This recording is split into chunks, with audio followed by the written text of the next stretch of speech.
일반적으로 우리가 여러 시험을 치릅니다. 학생 때 시험을 치렀고 또 성인이 되어서 직장 생활을 하면서도 우리는 시험을 치릅니다.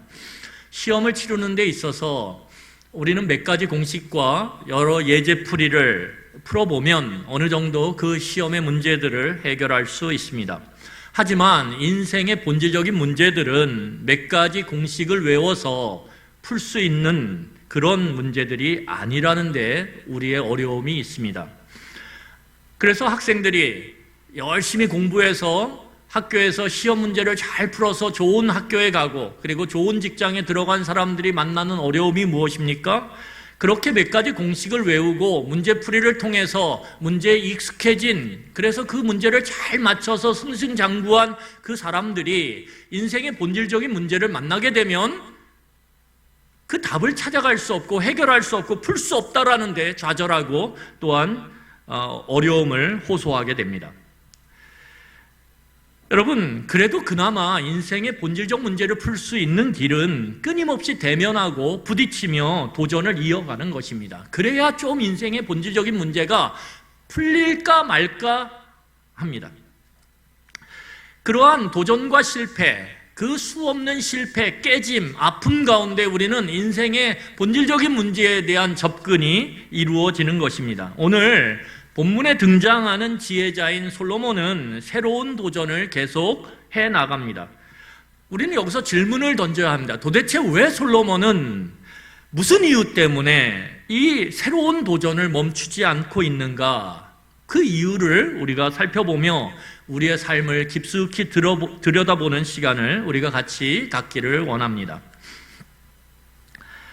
여러분, 솔로몬은 오늘 본문을 보면 자기 자신에게 한 가지 새로운 제안을 합니다. 우리 그 새로운 제안이 무엇인지 우리 본문 1절을 통해서 함께 읽도록 하겠습니다. 우리 같이 읽겠습니다. 본문 1절입니다. 시작. 나는 내 마음에 이르기를 자 내가 시험 삼아 너를 즐겁게 하리니 너는 낙을 누리라 하였으나 보라 이것도 헛되도다. 오늘 솔로몬이 새롭게 스스로에게, 자기 자신에게 지금 제안하는 것이 무엇이냐 하면 이제부터 나는 즐거움을 추구하겠다라고 하는 제안입니다. 야, 이제 한번 즐거움을 추구해 볼래? 이러고 스스로에게 제안하고 있는 것입니다. 이건 무슨 말이냐 하면 솔로몬이 인생의 새로운 목표를 정했다라는 것입니다. 그의 인생의 새로운 목표가 무엇이냐 하면 인생에 있어서 최고의 즐거움을 한번 얻어보자라는 것입니다. 최고의 즐거움을 얻어보자. 내가 인생 살아가면서 진짜 즐거운 것, 그 즐거움의 극치를 한번 누려보자. 이것이 솔로몬이 새롭게 정한 인생의 목표입니다. 목표. 여러분, 목표를 정했으면 그 목표를 이루어가기 위해서 방법이 필요합니다. 오늘 그 방법을 솔로몬은 무엇이라고 선택을 하냐 하면 쾌락이라고 선택합니다. 쾌락이라고 하는 방법을 통해 즐거움이라고 하는 인생의 새로운 목표를 향해 한번 가보자. 이것이 솔로몬이 스스로에게 제안했던 1절의 내용입니다.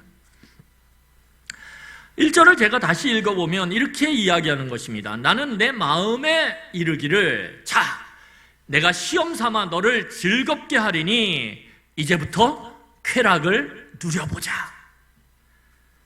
여러분, 이것이 오늘 솔로몬이 자기 자신에게 새롭게 제안하는 것인데 우리는 여기서 이 새로운 제안 가운데서 눈여겨보아야 할 내용이 있습니다. 그 내용이 무엇이냐 하면 솔로몬의 의도 또는 목적이라는 것입니다.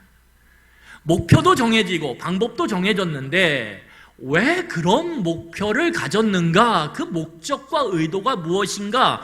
이것을 살펴봐야 합니다. 오늘 본문 1절에서 읽었던 것처럼 오늘 솔로몬은 시험 삼아 쾌락을 통해 인생의 즐거움을 추구하기로 결정합니다. 여기서 시험 삼아라고 하는 말에는 분명한 목적과 의도가 담겨져 있다라는 것을 의미합니다. 여러분, 무엇인가 시험 삼아 할 때 거기에는 의도가 있겠죠. 무언가 시험 삼아 할 때 거기에는 뭔가 내가 마음속에 갖고 있는 목적이 있겠죠. 오늘 솔로몬도 시험 삼아 쾌락을 통해 한번 즐거움을 추구해보자 라고 오늘 마음에 다짐을 하고 지금 이제 1년의 과정들을 행하게 됩니다. 그렇다면 여러분, 도대체 솔로몬은 무슨 이유 때문에, 무슨 목적 때문에, 무슨 의도 때문에 지금 쾌락을 통해 즐거움을 추구하자라고 하는 이 새로운 도전을 행하는 것일까요? 여러분, 솔로몬은 단순히 쾌락을 통해서 즐거움을 추구하는 것이 아닙니다. 거기에 분명한 목적과 의도가 있습니다. 우리가 솔로몬의 목적과 의도를 알기 위해서는 이전의 상황을 살펴봐야 합니다. 이전의 상황은 지난주에 함께 말씀을 나눴던 부분인데, 여러분, 솔로몬은 우리가 아는 것처럼 이스라엘의 왕이 되었습니다. 그리고 그는 이스라엘의 왕으로서 이스라엘을 바르게 경영하고 통치하기를 원했습니다. 그래서 그가 정한 그 국가의 경영, 바른 국가 경영이라고 하는 목표를 위해서 그가 선택한 방법이 뭐냐면 지식과 지혜를 차곡차곡 쌓아가는 것입니다. 지식과 지혜를 차곡차곡 쌓는 방법을 통해 그가 바르게 국가 경영을 하고자 하는 목표를 이룰 수 있다라고 그는 생각했지만, 우리가 알다시피 솔로몬은 이스라엘 역사상 가장 뛰어난 지식이며 그리고 지혜자임에도 불구하고 그가 해결할 수 없는 문제를 만나서 한계에 부딪히고 맙니다. 여러분, 그는 해결할 수 없는 문제 앞에서 좌절하고 맙니다. 그 좌절은 놀랍게도 솔로몬에게 왕으로서의 가치, 내가 이스라엘의 왕으로서의 의미를 회의하게 만듭니다. 여러분, 일반적으로 그러지 않습니까? 우리가 부모가 되었을 때 부모로서 자식을 잘못 양육하거나 잘못 돌봐서 자식이 큰 해를 당하거나 아니면 위험에 노출되거나 아니면 자식이 삐뚤어 나가는 모습들을 보게 되면 부모들은 어떻게 합니까? 내가 부모로서 과연 가치가 있나? 내가 부모로서 자격이 있나? 내가 부모로서 의미가 있나? 이렇게 회의하게 됩니다. 그 회의는 무엇과 연결되냐 하면 내 인생에 대한 회의, 내 인생에 대한 가치와 의미에 대한 의문으로 나타나게 됩니다. 그래서 여러분, 솔로몬이 왕으로서의 가치와 의미를 회의하게 되자, 의문을 갖게 되자 그의 인생에 대한 회의와 의문으로 번져나가게 되는 것입니다. 그래서 이렇게 질문을 하는 거죠, 스스로. 내가 왜 사나? 내가 왜 사나? 그렇지 않습니까? 여러분, 이것이 불행의 본질입니다. 인생은 그 가치와 의미를 잃어버릴 때, 회의하게 될 때, 의문을 갖게 될 때 불행하게 되는 것입니다.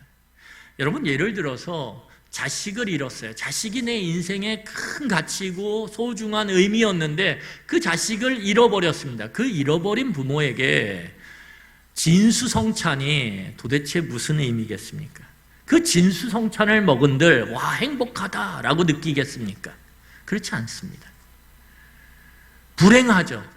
아무리 많은 것을 먹고 아무리 많은 것을 누리고 아무리 좋은 집에서 살아도 내가 소중히 여기는 인생의 가치와 의미를 잃어버리면 우리는 행복하다라고 얘기하지 않습니다. 불행하다라고 얘기합니다. 불행하다. 그리고 질문을 던집니다. 그 맛난 음식을 먹으면서도 살아야 되니까. 그런데 질문이 끝없이 일어나죠. 왜 사나 내가? 내가 이러고 왜 사나? 내가 이럴 거면 왜 사나? 여러분, 목사로서도 마찬가지입니다. 우리가 그런 이야기들 가끔 하는데 스님이나 우리 사제분들은 참 어떤 면에서는 좀 힘든 면도 있겠지만 또 좋은 면도 있어요.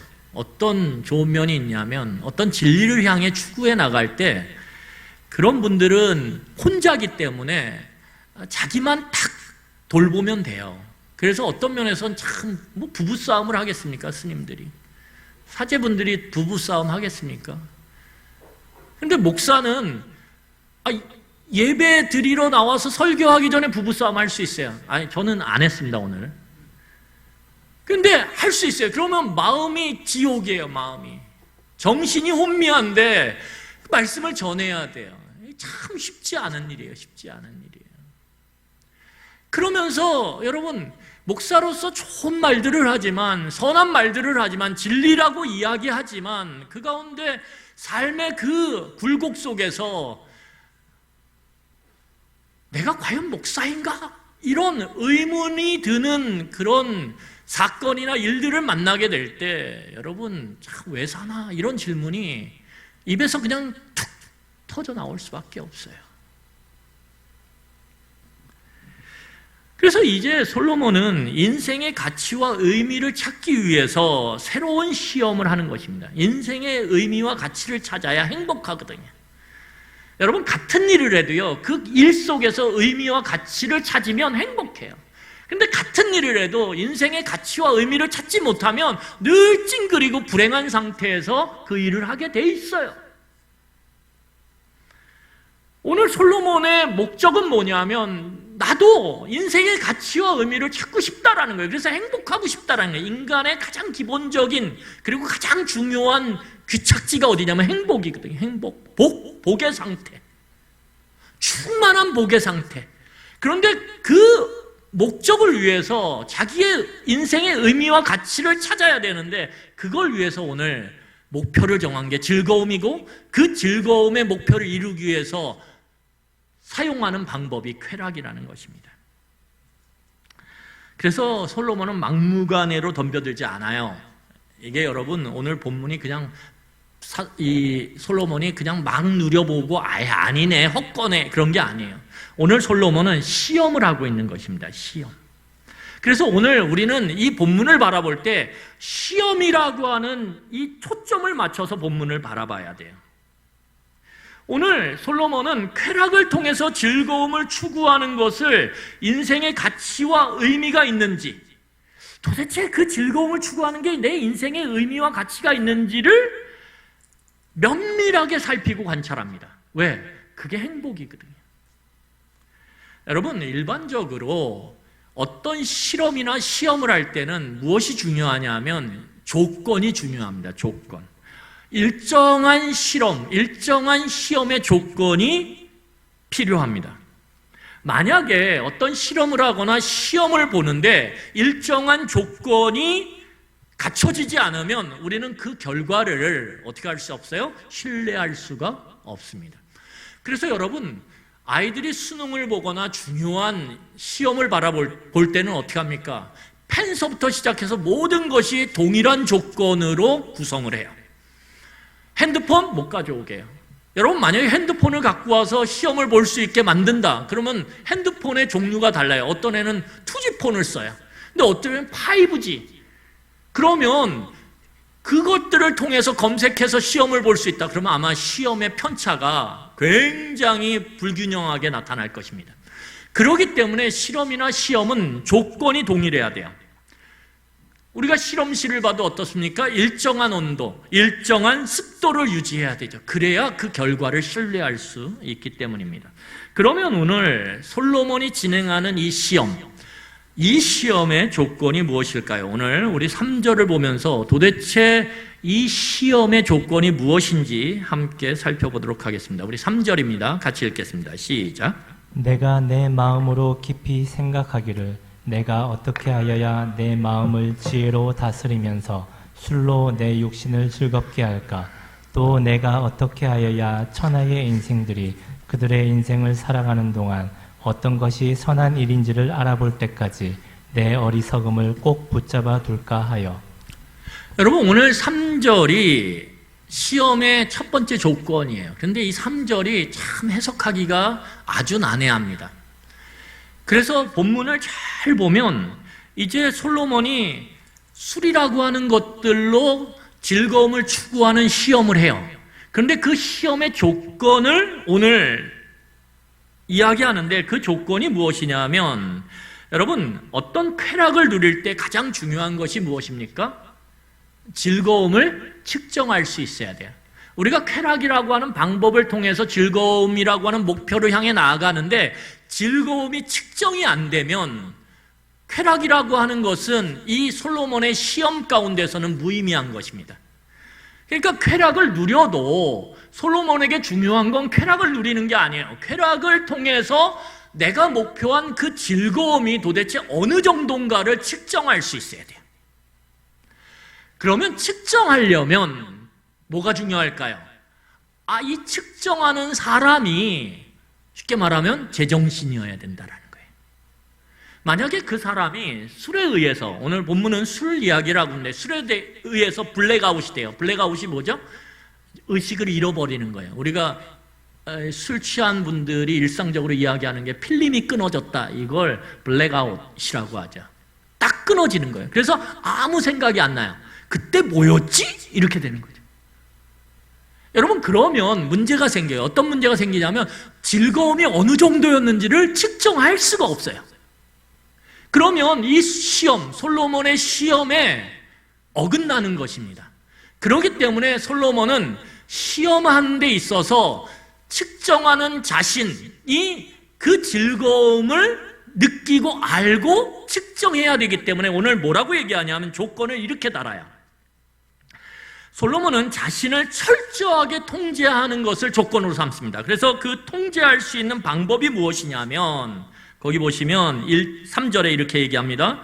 내가 내 마음으로 깊이 생각하기를 내가 어떻게 하여야 내 마음을 지혜로 다스리면서 술로 내 육신을 즐겁게 할까? 그러니까 술로 육신을 즐겁게 하는데 술이라고 하는 쾌락의 수단을 갖고 내 육신을 즐겁게 하는 목표를 향해 나아가는데 중요한 건 그 즐거움을 측정해야 되니까 어떻게 해야 돼요? 술을 조절할 수 있어야 돼요.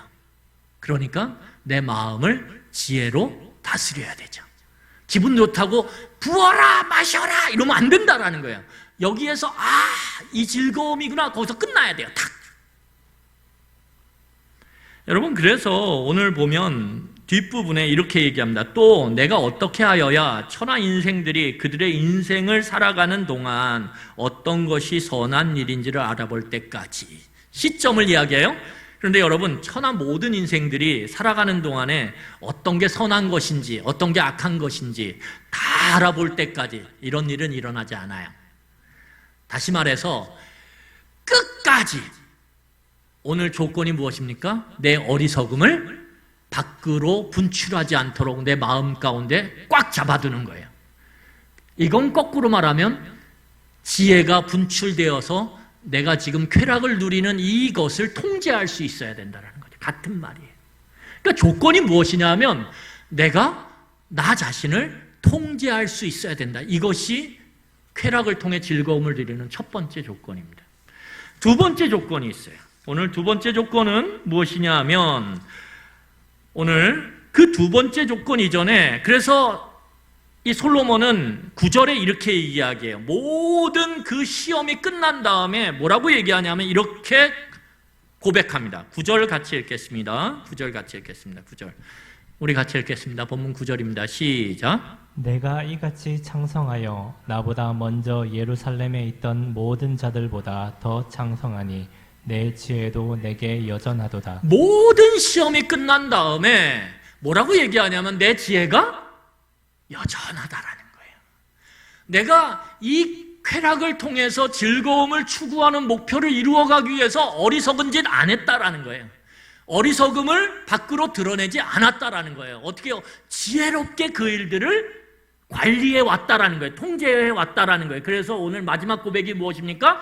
다 했더니 그럼에도 불구하고 내 지혜가 처음과 끝이 같다라고 고백하는 거예요. 여러분, 오늘 이 솔로몬은 이어서 이 시험을 위해서 두 번째 조건을 이야기합니다. 우리 10절입니다. 우리 같이 읽겠습니다. 10절 같이 읽겠습니다. 시작. 무엇이든지 내 눈이 원하는 것을 내가 금하지 아니하며 무엇이든지 내 마음이 즐거워하는 것을 내가 막지 아니하였으니 이는 나의 모든 수고를 내 마음이 기뻐하였음이라. 이것이 나의 모든 수고로 말미암아 얻은 몫이로다. 여러분, 두 번째 조건이 무엇이냐 하면 이 정확한 시험을 위해서 두 번째 조건은 쾌락의 구체적인 수단들, 내가 즐거워하기 위한 목표를 위해서 쾌락이라고 하는 구체적 수단을 써야 되는데 그 쾌락이라고 하는 구체적 수단들에 대해서 오늘 뭐라고 얘기했냐면 솔로몬은 금하지 않았고 그리고 막지 않았다라고 이야기해요. 다시 말해서 내가 즐거움이라고 하는 목표를 위해서 쓸 수 있는 모든 쾌락의 수단을 다 동원했다라는 거예요. 안 해본 거 없다라는 거예요. 야, 즐거워 저거 하면, 그러면 솔로몬은 누구보다도 빨리 가서 그 즐거워할 수 있게 만드는 쾌락의 수단을 먼저 자기가 써봤다라는 거예요. 여러분, 어떤 시험을 할 때 중요한 것이 무엇입니까? 샘플이 많아야 돼요. 샘플이 많아야 할 때까지 다 샘플을 다 조사하고 다 시험해야 그 결과를 신뢰할 수 있는 거예요.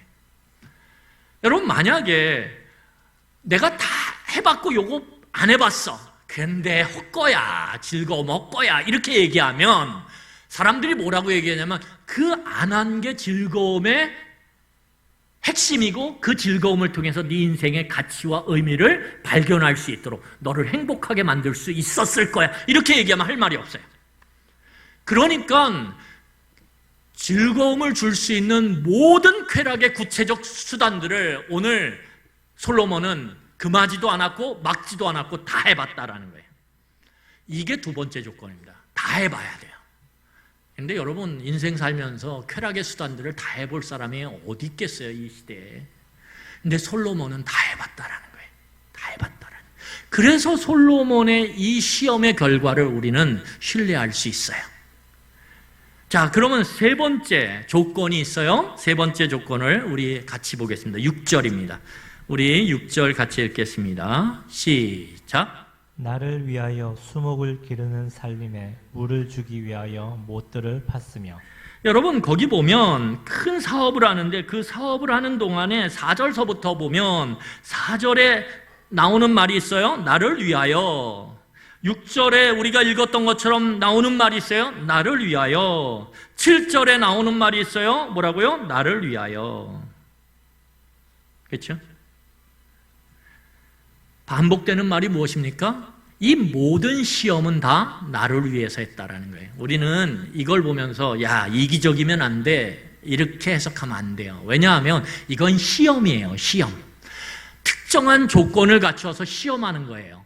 여러분, 그럴 때 그 시험을 통해서 즐거움의 극치를 맛보고 그게 과연 가치가 있나? 인생에 의미가 있나? 그게 진짜 행복인가? 내가 그러면 그걸 위해 살아가야 되나? 이걸 결정해야 되는 시험이에요. 그러면 어떻게 될까요? 이 시험은 누가 직접 경험해야 돼요? 내가 경험해야 되죠. 그렇지 않습니까? 내가 경험해야지 의미가 있죠. 여러분, 우리가 직접 맛보기와 간접 맛보기가 있어요. 직접 맛봐야지 우리는 이게 정말 맛있네, 이렇게 얘기할 수 있어요. 자신 있게. 이건 맛없네, 이렇게 사람들에게 이야기할 수 있어요. 근데 간접 맛보기를 하면 실패할 가능성이 많아요. 인터뷰를 보거나 아니면 남의 액션을 보거나 남의 평가를 들으면 우리는 잘못된 선택을 할 가능성이 굉장히 높아요. 여러분, 우리 잘못된 선택하죠. 언제요? 홈쇼핑 보고. 홈쇼핑 보면 어떻게 해요? 이거 하면 살 빠집니다. 그래가지고 어떻게 해요? 빨리 살 빼야지 그러면서 막 전화번호 눌러요. 그리고 배달되어 오면 어떻게 합니까? 방 한 구석에 처박혀 있어요. 저거 어떻게 처리해야 되지? 고민에 고민을 거듭해요. 저 김치 맛있어. 그리고 맛있는 김치를 막 입에 한가득 넣고 그 짤 텐데도 맛있다고 막 먹어요. 그러면 막 침이 흐르죠. 배고플 때 그거 보면 어떻게 해요? 주문하죠. 그리고 어떻게 합니까? 괜히 주문했네. 맛없네. 이렇게 얘기하는 거죠.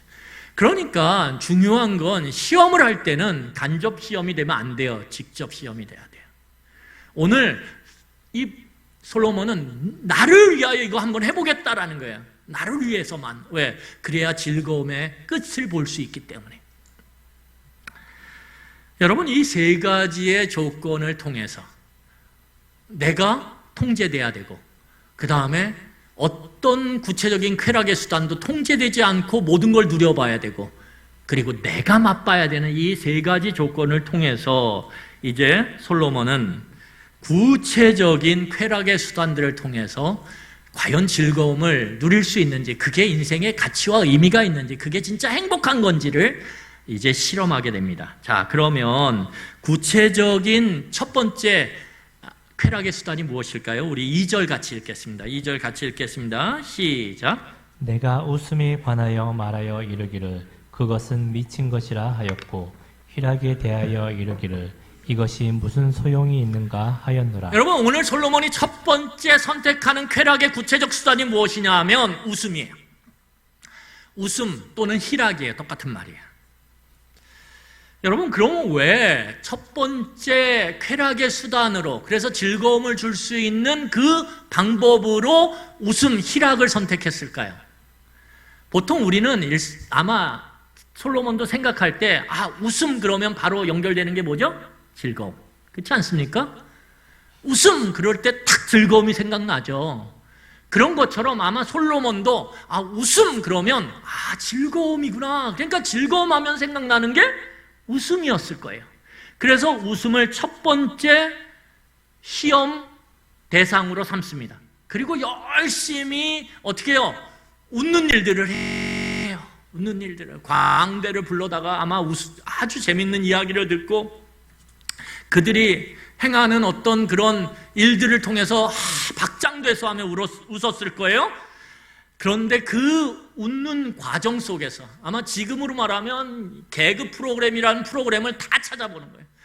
그리고 소극장에서 하는 웃긴 내용들은 다 가서 보는 거예요. 그리고 거기서 막 박장대소하고 웃고 와가지고 가족들한테, 친지들한테, 주변 친구들한테 막 얘기하는 거죠. 웃기지 않아? 이렇게. 이런 거 잘하는 분이 있어요. 우리 교회, 우리 송태현 집사님. 우리 송태현 집사님 아주 웃기십니다. 여러분 다 아시는 것처럼 막 잘해요. 이런 거. 그런데 두 가지 문제점을 발견해. 이 과정 속에서. 어떤 문제점이냐면 우리 다시 한번 읽어볼게요. 우리 2절 다시 읽어보겠습니다. 시작. 내가 웃음에 관하여 말하여 이르기를 그것은 미친 것이라 하였고 희락에 대하여 이르기를 이것이 무슨 소용이 있는가. 문제점을 두 개 발견한데, 하나는 솔로몬이 광대들을 부르고 막 웃긴 얘기하고 만담하고 막 이러는 거죠. 옛날에 만담했잖아요. 이럴 수가 이러면서 막 만담을 해요. 그리고 와서 막 재밌는 연극 같은 걸 하면서 막 우당탕탕 넘어지고 막 해요. 그런 걸 계속 보다 보니까 처음에는 막 박장대소하고 웃겼는데 마지막에 탁 드는 생각이 뭐냐면, 한참 웃다 보니까 이거 미친 짓이네, 이런 생각이 나요. 이거 미친 짓이네. 왜 그럴까요? 여러분, 웃음을 잘 보면 웃음은 정상적일 때는 웃기지 않아요. 웃음을 잘 보세요. 정상적인데 내가 다 정상적으로 있는데 뭐 웃어. 그러면 좀 이상하잖아요. 웃음은 언제 일어나냐면 정상적인 사람이 비정상적인 상황이 되면 웃겨요. 그러니까 정상적인데 일부러 비정상적으로 만들어. 그래서 여러분 개그 프로그램을 보면 막 이상한 분장을 하죠. 멀쩡했던 사람인데 이상한 분장하면 웃겨요. 멀쩡했는데 갑자기 뒤로 허리를 숙이더니 거꾸로 개걸음을 막 걸어요. 그러면 웃겨요. 저 사람 멀쩡한데 어떻게 저 비정상적인 행동을 하지? 비정상적인 말을 하지? 그러면 웃겨요. 여러분, 멀쩡하게 안녕하세요? 그러면 되는데 말을 이상하게 해서 옛날에 안녕하세요? 이러면 웃겨요. 그러니까 웃음이라는 건 정상적인 게 비정상이 일시적으로 되면 웃긴 거예요. 그런데 문제는 무엇입니까? 일상생활 속에서 여러분 그런 일이 비일비재 일어나나요? 잘 안 일어나요. 아주 예쁘게 머리부터 발끝까지 예쁘게 세팅한 옷도, 또 귀걸이도, 뭐 화장도, 그리고 뾰족 구두를 신고 힐을 높은 거 신었어요. 딱 보면 너무 예뻐요. 와, 예쁘다. 그런데 그분이 걸어가다가 여러분 어떻게 돼요? 삐끗해가지고 벌러덩 넘어져요. 그러면 우리는 그때 어떻게 해요? 안타까운 마음이 있지만 뒤를 돌아서 웃죠. 킥킥킥 웃어요. 그런데 그런 일이 자주 일어나냐 이거예요. 맨날 여러분 전철 타러 가면은 하이힐을 신은 여자분들이 계속 넘어지냐 이거예요. 저쪽도 넘어지고 저쪽도 넘어지고. 그런 일은 일어나지 않아요. 그래서 웃음은 정상적인 걸 비정상으로 만드는 이 웃음은 굉장히 인위적이라는 거예요. 인위적. 의도를 갖고 인위적으로 웃음을 만들어낸단 말이에요. 그런 걸 잘 보다 보면, 그리고 이 솔로몬처럼 이성적인 사람이 그것을 관찰하고 살피기 위해서 보다 보면 어떤 생각이 들어요? 에휴, 저 바보짓 하고 있네, 이렇게 드는 거지. 저 바보짓이네. 두 번째 문제점은 무엇이냐 하면, 한참 웃어봤더니 소용이 있어요, 없어요? 없다라는 거예요. 이게 잠깐의 기분 전환은 되는데 여전히 웃고 나서도 내 현실의 문제는 그대로라는 거예요.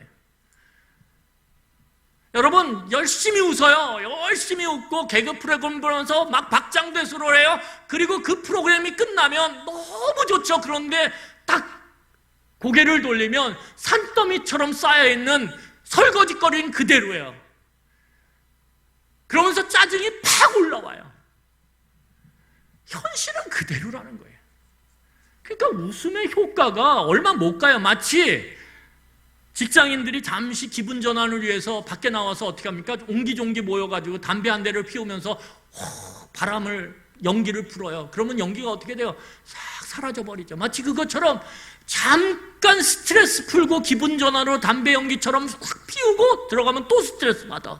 현실은 바뀌지 않았거든요.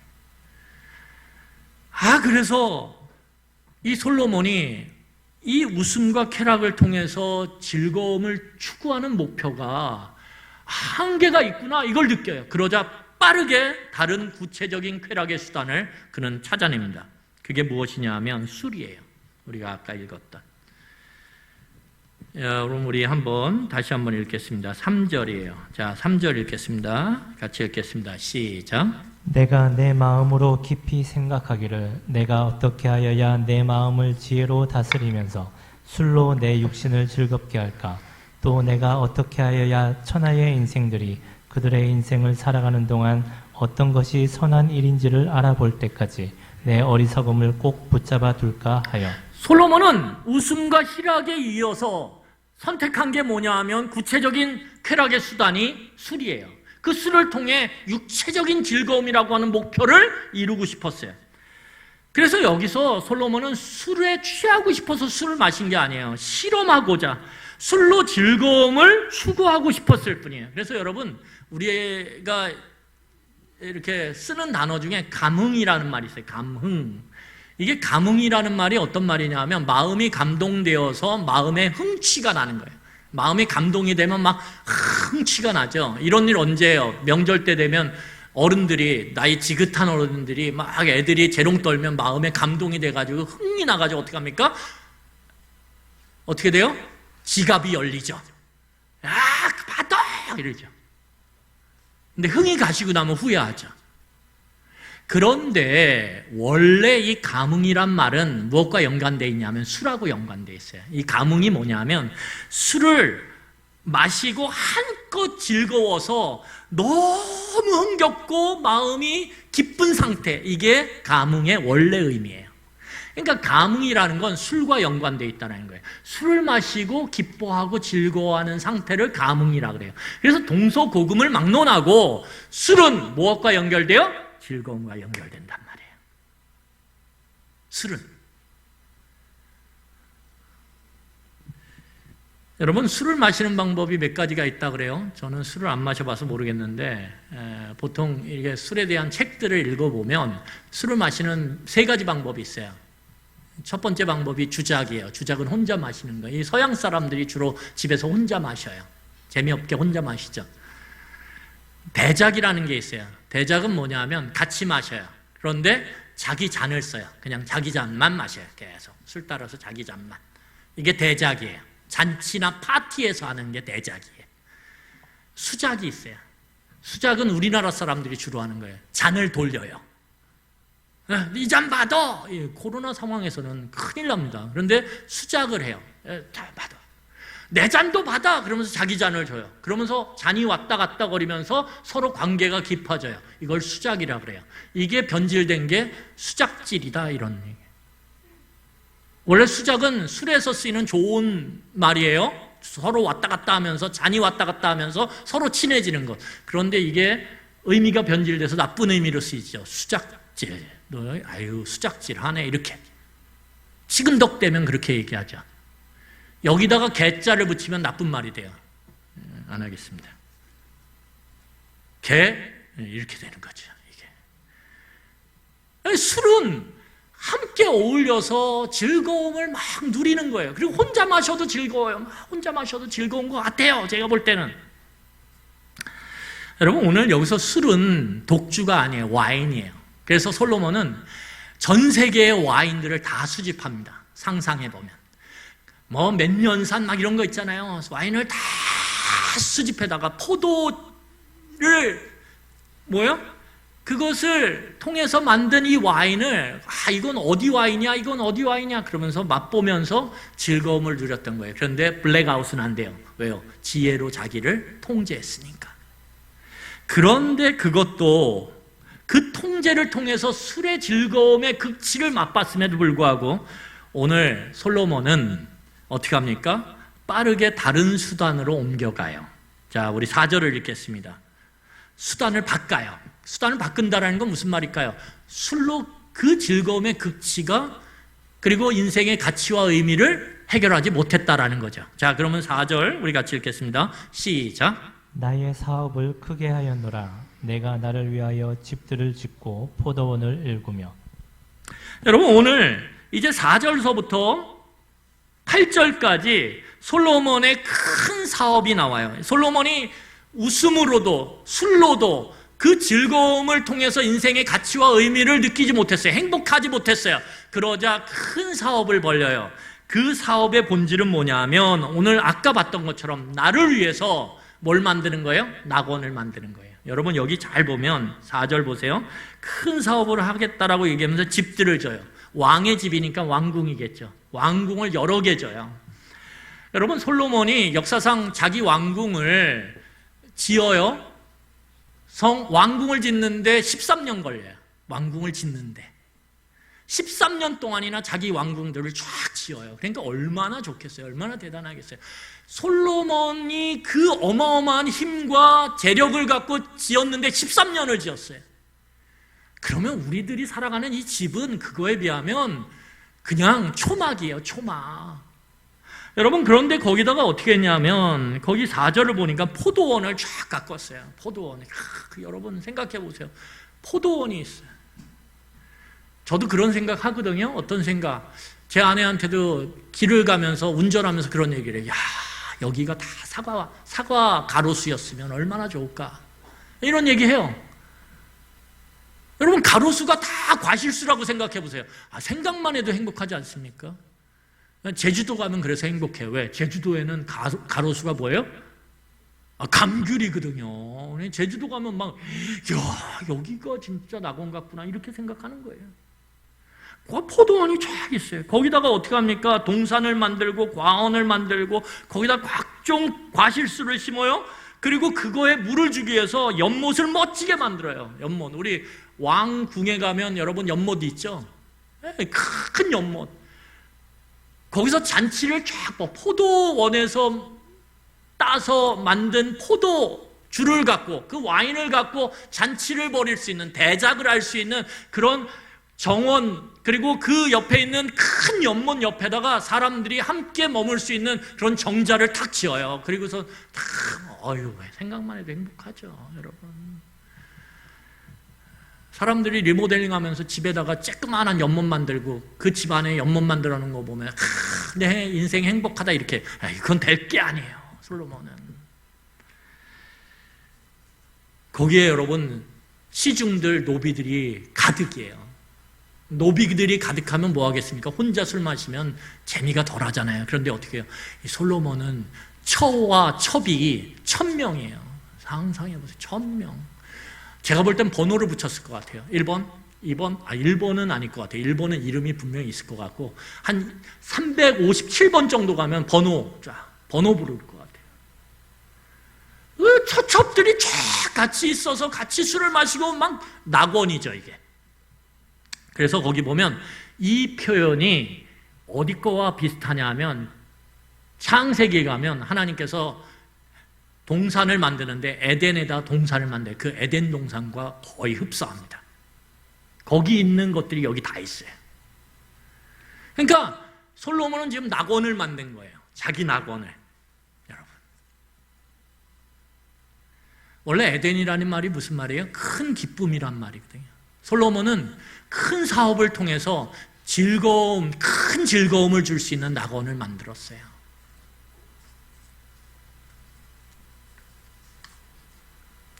그러면 여러분 사업의 결과가 뭘까요? 자, 우리 9절과 10절입니다. 본문 9절과 10절 같이 읽겠습니다. 시작.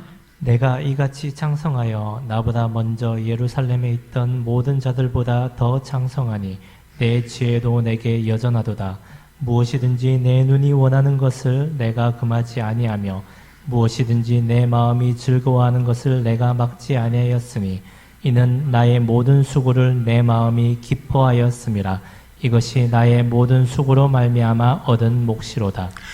큰 기쁨을 의미하는 에덴처럼 자기에게 큰 기쁨과 즐거움을 줄 수 있는 그 낙원을 큰 사업을 통해 만들었어요. 그리고 거기에 중심에 자기가 딱 서 있는 거예요. 얼마나 기뻐했는지 몰라요. 오늘 그래서 본문에 뭐예요? 내가 큰 사업을 통해서 이룬 이 큰 기쁨의 땅에서 나는 너무 기뻐, 너무 즐거워. 여러분 기뻐했어요? 즐거워했어요? 그리고 그 기쁨과 즐거움은 내가 그 수고로 말미암아 얻은 몫이야 라고 여길 정도로 거기에 가치와 의미를 뒀어요. 그래서 행복한 상태인 거죠. 여러분, 우리가 일반적으로 사람의 수고를 통해서 얻는 쾌락, 사람의 수고를 통해서 얻는 즐거움이 분명히 존재해요. 그리고 그것은 소중한 것입니다. 여러분, 기독교인이 다 검은색 입고 맨날 우중충하게 얼굴 찌푸리고 살아가는 거 하나님 원하지 않아요. 왜? 하나님이 주신 거거든요. 야, 이 자연 만물을 통해서 즐거워해, 누려. 여러분, 포도가 누가 주신 거예요? 하나님이 자라게 하신 거예요. 그걸 통해서 포도주를 만들어서 몇 잔 마시면서 즐거워하는 것 괜찮아요. 괜찮아요. 저는 안 마시지만 괜찮아요. 그 즐거움 추구하는 거 하나님이 주신 선물이에요. 그런데 문제는 무엇입니까? 이 쾌락, 이 즐거움 자체가 목적이 될 때에는, 그것을 통해서 우리의 인생에 가치가 있다라고 생각하고 거기에 행복이 있다라고 생각하는 순간 우리는 뭘 만나게 되냐 하면, 그것이 내 영혼을 채울 수도 없고 만족시킬 수도 없다라는 사실을 발견하게 된다라는 거예요. 자, 11절 우리 같이 읽겠습니다. 11절 같이 읽겠습니다. 시작. 그 후에 내가 생각해 본즉 내 손으로 한 모든 일과 내가 수고한 모든 것이 다 헛되어 바람을 잡는 것이며 해 아래에서 무익한 것이로다. 오늘 솔로몬은 너무 기쁘고 거기에 인생의 가치와 의미가 있고, 그걸 바라볼 때마다 아름답다, 행복하다 느꼈어요. 그런데 거기서 멈추지 않아요. 오늘 본문을 보면 그 후에 시간을 두고 봐요. 그리고 어떻게 합니까? 생각해 본 적. 여기서 생각해 본다는 건 뭐냐면 현실을 직면하는 거예요. 직시하는 것. 여러분, 솔로몬은 놀랍게도 시험을 하고 있기 때문에 자신의 팔이 안으로 굽지 않습니다. 좋은 게 좋은 거지 이런 거 없어요. 왜? 이건 굉장히 중요한 시험이거든요. 자기의 모든 인생을 건 시험이거든요. 그러니까 그 시험 가운데서 어떻게 합니까? 시간의 경과 가운데서 과연 내가 큰 사업을 통해서 누렸던 저 기쁨, 저 인생의 가치와 의미를 느끼는 것, 그래서 행복해하는 것이 과연 진짠가를 살펴봐요. 그리고 그 후에 시간의 경과 가운데 내가 그렇게 잠시 동안 기뻐하고 즐거워하며 인생의 의미와 가치가 있다라고 여기며 행복하다라고 외쳤던 그 큰 사업, 그 큰 즐거움을 주는 큰 땅의 그 모든 것들이 시간의 경과 가운데서 그 시간의 경과를 견뎌내지 못한다라는 걸 발견했다라는 거예요. 왜? 시간이 지나니까 그 아름답던 것들이 시큰둥해져요. 집에 텔레비전 100인치 딱 해놓고 그랬는데 일주일 지나니까 옛날 50인치나 비슷해요. 차 외제차 사가지고 쫙 몰아봤는데 좋다. 근데 한 달, 두 달 모니까 내가 예전에 타던 그 차나 비슷하네. 시간의 경과를 견뎌내지 못하는 거예요. 그리고 그 시간의 검증 가운데서 엄청난 행복과 인생의 가치와 의미를 줄 것 같이 그렇게 나를 붕뜨게 만들었던 그것들이 가냘픈 숨처럼 잠깐 있다 없어지는 것처럼 느껴지는 거예요. 그래서 뭐라고 얘기합니까? 헛되다, 무익하다. 여러분, 말씀을 정리하겠습니다. 여러분, 우리가 솔로몬의 이 말씀을 통해서 웃음도, 숨도, 술도, 그리고 큰 사업도 우리에게 쾌락을 줄 수 있고 그 쾌락을 통해 우리가 즐거움을 누릴 수 있는 시작은 될 수 있어요. 시작은. 그리고 하나님이 그 시작하는 것에 대해서 하나님은 뭐라고 그러지 않으세요. 여러분, 우리에게 웃음을 주셨어요. 웃으면 좋아요. 뭐 약간이지만 여러분, 가족들과 와인 한 잔 이렇게 먹는 게 그게 뭐 대수겠어요. 그러면서 자, 좋다, 인생 참 좋다. 가족들과 이렇게 와인 한 잔 먹으면서 몸이 이완되고 기분이 쫙 풀리면서 야, 여기가 낙원이구나. 괜찮아요, 괜찮아요. 취해가지고 블랙아웃 되면 안 돼요.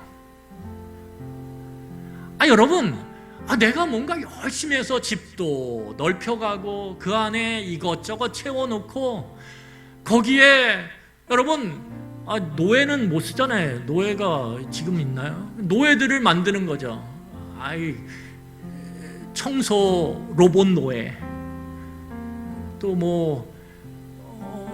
뭐가 있어요? 재밌게 만드는 텔레비전 노예. 예를 들면 우리를 온갖 기계 노예들을 다 사다가 어떻게 하냐? 빨래 대신해주는 빨래 노예, 드럼 세탁기 뭐 이래가지고 다 해놓고 와 좋다. 괜찮아요, 괜찮아요. 그런데 그게 시작은 될 수 있는데 즐거움의 끝은 될 수 없다라는 거예요. 그건 시작은 되지만 끝까지 갈 수 있는 것들이 아니에요. 여러분, 그 사이에 우리가 착각하는 거예요. 이게 나를 행복하게 기쁘게 만들 거라고 착각하는 거예요. 거기서 중독되는 거예요. 거기서 중독되는 거예요. 그 중독 가운데 좌절하는 거예요. 거기서 후회하는 거예요. 여러분, 끝까지 갈 수 없어요. 그 즐거움은. 왜요? 시간의 검증을 이겨내지 못하기 때문에. 여러분, 시간은 냉정합니다. 시간은 굉장히 무서운 거예요. 여러분, 그래서 아이들 말로 치면 시간은 얄짤이 없어요. 얄짤이 없어요. 여러분, 시험 공부해가지고 막 왔어요. 근데 공부하다 놀다 그랬어요. 그런데 시험장 앞에 딱 서서 그 시험장 안으로 들어가면 얄짤이 없어요. 네가 시간 안에 공부 안 했잖아. 그러면 실력은 그대로 나오는 거예요. 성적은 그대로 나오는 거예요. 시간의 검증 앞에 얄짤이 없어요.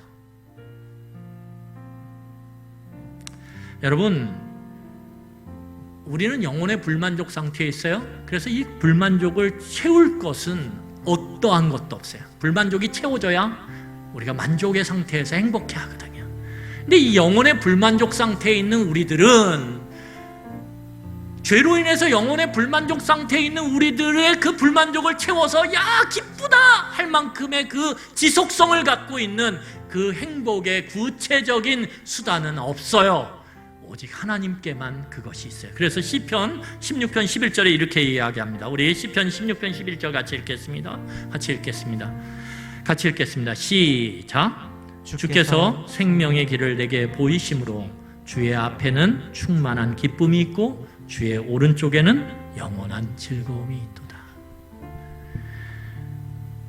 여러분, 세상의 쾌락의 수단이 우리에게 줄 수 있는 즐거움, 그것은 짧아요. 하지만 그 하루살이와 같은 즐거움과는 다르게 하나님은 우리에게 충만한 기쁨을 주시고 영원한 즐거움을 주시는데, 그게 어때요? 생명의 길이라는 거예요. 결코 망하지 않고 사하지 않는 생명의 길. 여러분, 이 시간에 우리 같이 기도했으면 좋겠습니다.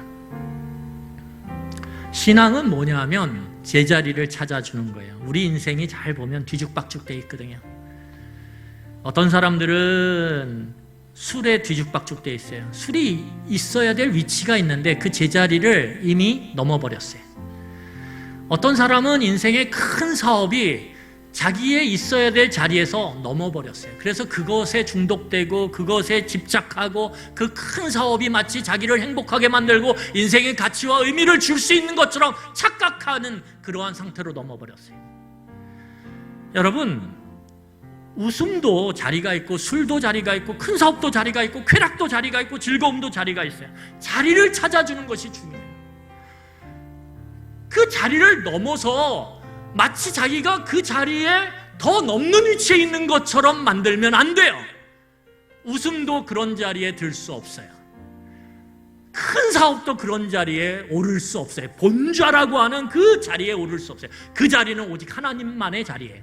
우리의 영원한 불만족을 채울 수 있는, 그 영혼의 불만족을 채울 수 있는 건 하나님밖에 없어요.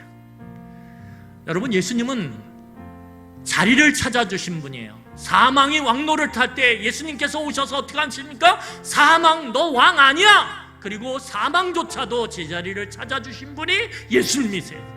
우리가 예수님 안에 있을 때, 예수님과 함께 깊은 교제를 나눌 때 우리의 삶, 이 뒤죽박죽한 삶, 있어야 될 자리에 있지 않은 그것들이 제자리를 찾기 시작해요. 그 제자리를 찾기 시작할 때, 사망조차도 제자리를 찾았을 때 그 가운데 진짜 인생의 가치와 의미, 행복을 누리고 경험하게 되는 것입니다. 우리 이 시간에 말씀을 기억하며 기도하겠습니다. 기도하시겠습니다.